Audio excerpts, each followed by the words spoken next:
12 ವರ್ಷ ಆಯಿತು ಭಾರತ ಸರ್ಕಾರ ನಮಗೆ ಅಧಿಕಾರವನ್ನು ದೇಶದ ಪ್ರಜೆ ಕೊಟ್ಟರೆ C2+50 ಡಾಕ್ಟರ್ ಸ್ವಾಮಿನಾಥನ್ ವರದಿಯನ್ನು ಜಾರಿಗೆ ತರ್ತೀವಿ ಅಂತ ಹೇಳಿ 10 ವರ್ಷ ಆದರೂ ಜಾರಿಗೆ ತರಲಿಲ್ಲ.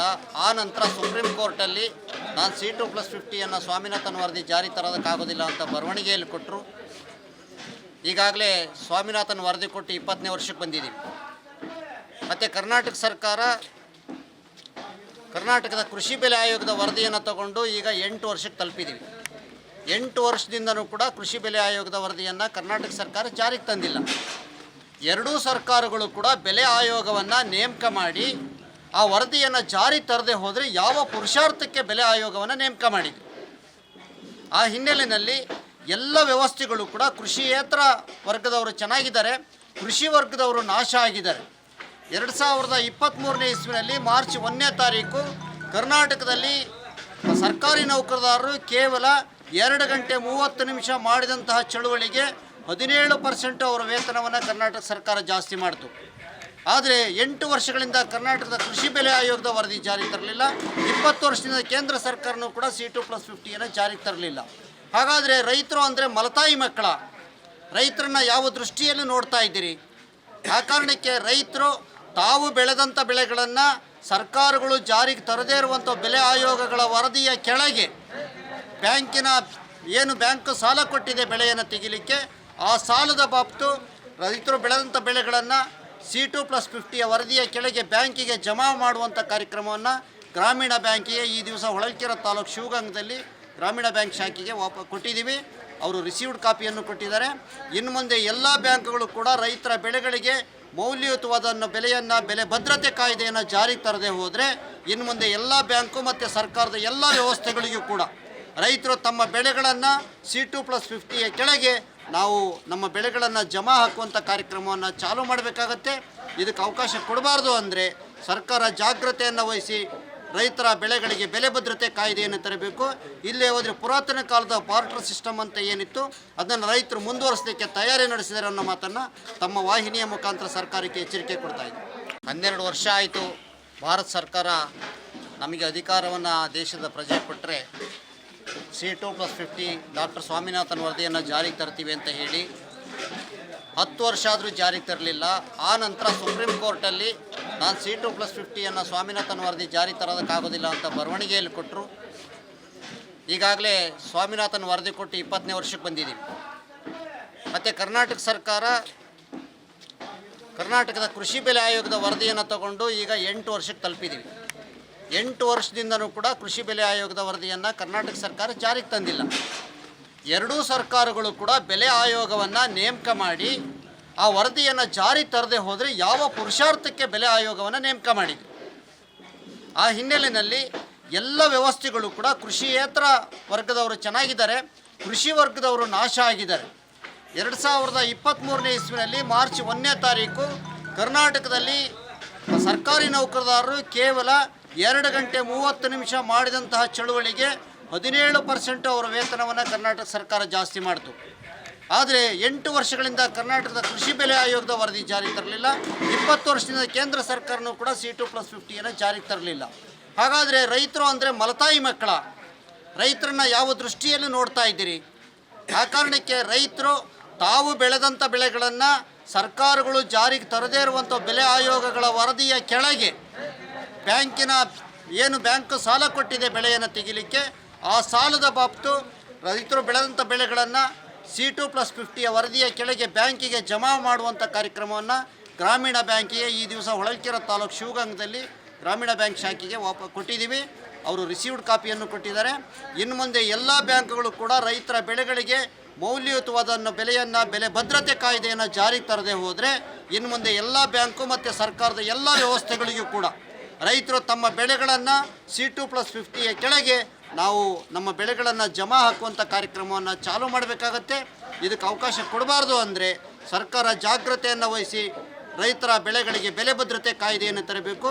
ಇಲ್ಲೇ ಹೋದರೆ ಪುರಾತನ ಕಾಲದ ಬಾರ್ಟರ್ ಸಿಸ್ಟಮ್ ಅಂತ ಏನಿತ್ತು ಅದನ್ನು ರೈತರು ಮುಂದುವರಿಸಲಿಕ್ಕೆ ತಯಾರಿ ನಡೆಸಿದ್ದಾರೆ ಅನ್ನೋ ಮಾತನ್ನು ತಮ್ಮ ವಾಹಿನಿಯ ಮುಖಾಂತರ ಸರ್ಕಾರಕ್ಕೆ ಎಚ್ಚರಿಕೆ ಕೊಡ್ತಾ ಇದೆ. 12 ವರ್ಷ ಆಯಿತು ಭಾರತ ಸರ್ಕಾರ ನಮಗೆ ಅಧಿಕಾರವನ್ನು ದೇಶದ ಪ್ರಜೆ ಕೊಟ್ಟರೆ C2+50 ಡಾಕ್ಟರ್ ಸ್ವಾಮಿನಾಥನ್ ವರದಿಯನ್ನು ಜಾರಿಗೆ ತರ್ತೀವಿ ಅಂತ ಹೇಳಿ 10 ವರ್ಷ ಆದರೂ ಜಾರಿಗೆ ತರಲಿಲ್ಲ. ಆ ನಂತರ ಸುಪ್ರೀಂ ಕೋರ್ಟಲ್ಲಿ ನಾನು C2+50 ಸ್ವಾಮಿನಾಥನ್ ವರದಿ ಜಾರಿ ತರೋದಕ್ಕಾಗೋದಿಲ್ಲ ಅಂತ ಬರವಣಿಗೆಯಲ್ಲಿ ಕೊಟ್ಟರು. ಈಗಾಗಲೇ ಸ್ವಾಮಿನಾಥನ್ ವರದಿ ಕೊಟ್ಟು 20ನೇ ವರ್ಷಕ್ಕೆ ಬಂದಿದ್ದೀವಿ. ಮತ್ತು ಕರ್ನಾಟಕ ಸರ್ಕಾರ ಕರ್ನಾಟಕದ ಕೃಷಿ ಬೆಲೆ ಆಯೋಗದ ವರದಿಯನ್ನು ತಗೊಂಡು ಈಗ 8 ವರ್ಷಕ್ಕೆ ತಲುಪಿದ್ದೀವಿ.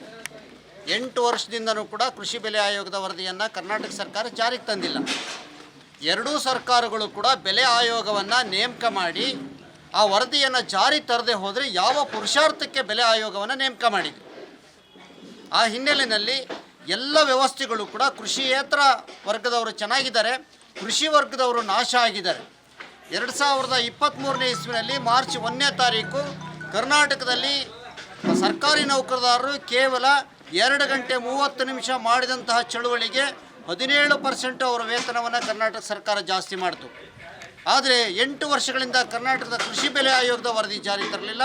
20 ವರ್ಷದಿಂದ ಕೇಂದ್ರ ಸರ್ಕಾರನೂ ಕೂಡ C2+50 ಜಾರಿಗೆ ತರಲಿಲ್ಲ. ಹಾಗಾದರೆ ರೈತರು ಅಂದರೆ ಮಲತಾಯಿ ಮಕ್ಕಳ, ರೈತರನ್ನ ಯಾವ ದೃಷ್ಟಿಯಲ್ಲಿ ನೋಡ್ತಾ ಇದ್ದೀರಿ? ಆ ಕಾರಣಕ್ಕೆ ರೈತರು ತಾವು ಬೆಳೆದಂಥ ಬೆಳೆಗಳನ್ನು ಸರ್ಕಾರಗಳು ಜಾರಿಗೆ ತರದೇ ಇರುವಂಥ ಬೆಲೆ ಆಯೋಗಗಳ ವರದಿಯ ಕೆಳಗೆ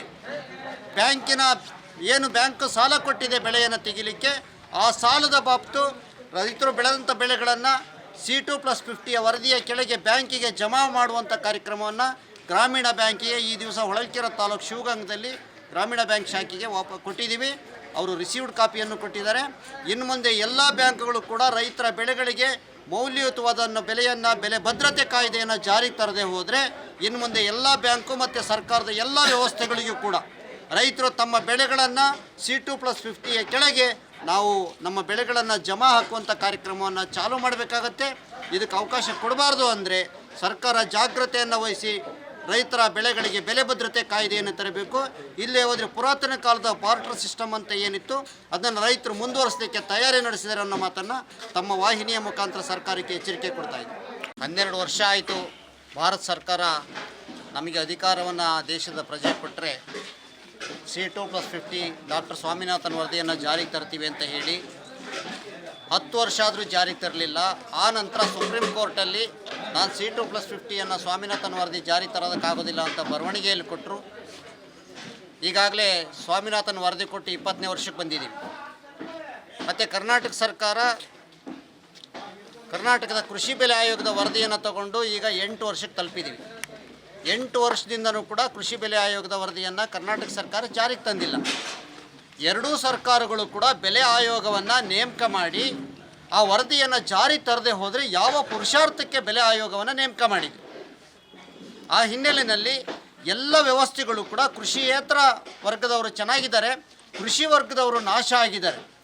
2023ನೇ ಇಸ್ವಿನಲ್ಲಿ ಮಾರ್ಚ್ 1ನೇ ತಾರೀಕು ಕರ್ನಾಟಕದಲ್ಲಿ ಸರ್ಕಾರಿ ನೌಕರದಾರರು ಕೇವಲ 2 ಗಂಟೆ 30 ನಿಮಿಷ ಮಾಡಿದಂತಹ ಚಳುವಳಿಗೆ 17% ಅವರ ವೇತನವನ್ನು ಕರ್ನಾಟಕ ಸರ್ಕಾರ ಜಾಸ್ತಿ ಮಾಡಿತು.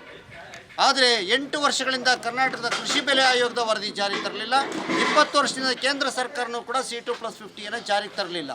ಹಾಗಾದರೆ ರೈತರು ಅಂದರೆ ಮಲತಾಯಿ ಮಕ್ಕಳ, ರೈತರನ್ನ ಯಾವ ದೃಷ್ಟಿಯಲ್ಲಿ ನೋಡ್ತಾ ಇದ್ದೀರಿ? ಆ ಕಾರಣಕ್ಕೆ ರೈತರು ತಾವು ಬೆಳೆದಂಥ ಬೆಳೆಗಳನ್ನು ಸರ್ಕಾರಗಳು ಜಾರಿಗೆ ತರದೇ ಇರುವಂಥ ಬೆಲೆ ಆಯೋಗಗಳ ವರದಿಯ ಕೆಳಗೆ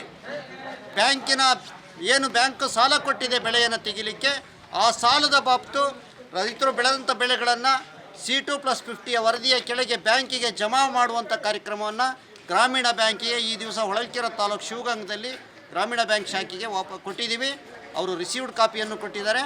ಇನ್ನು ಮುಂದೆ ಎಲ್ಲ ಬ್ಯಾಂಕ್ಗಳು ಕೂಡ ರೈತರ ಬೆಳೆಗಳಿಗೆ ಮೌಲ್ಯಯುತವಾದ ಬೆಲೆ ಭದ್ರತೆ ಕಾಯ್ದೆಯನ್ನು ಜಾರಿಗೆ ತರದೆ ಹೋದರೆ ಇನ್ನು ಮುಂದೆ ಎಲ್ಲ ಬ್ಯಾಂಕು ಮತ್ತು ಸರ್ಕಾರದ ಎಲ್ಲ ವ್ಯವಸ್ಥೆಗಳಿಗೂ ಕೂಡ ರೈತರು ತಮ್ಮ ಬೆಳೆಗಳನ್ನು C2+50 ಕೆಳಗೆ ನಾವು ನಮ್ಮ ಬೆಳೆಗಳನ್ನು ಜಮಾ ಹಾಕುವಂಥ ಕಾರ್ಯಕ್ರಮವನ್ನು ಚಾಲೂ ಮಾಡಬೇಕಾಗತ್ತೆ. ಇದಕ್ಕೆ ಅವಕಾಶ ಕೊಡಬಾರ್ದು ಅಂದರೆ ಸರ್ಕಾರ ಜಾಗ್ರತೆಯನ್ನು ವಹಿಸಿ ರೈತರ ಬೆಳೆಗಳಿಗೆ ಬೆಲೆ ಭದ್ರತೆ ಕಾಯ್ದೆಯನ್ನು ತರಬೇಕು. ಇಲ್ಲೇ ಹೋದರೆ ಪುರಾತನ ಕಾಲದ ಬಾರ್ಟರ್ ಸಿಸ್ಟಮ್ ಅಂತ ಏನಿತ್ತು ಅದನ್ನು ರೈತರು ಮುಂದುವರಿಸಲಿಕ್ಕೆ ತಯಾರಿ ನಡೆಸಿದ್ದಾರೆ ಅನ್ನೋ ಮಾತನ್ನು ತಮ್ಮ ವಾಹಿನಿಯ ಮುಖಾಂತರ ಸರ್ಕಾರಕ್ಕೆ ಎಚ್ಚರಿಕೆ ಕೊಡ್ತಾ ಇದೆ.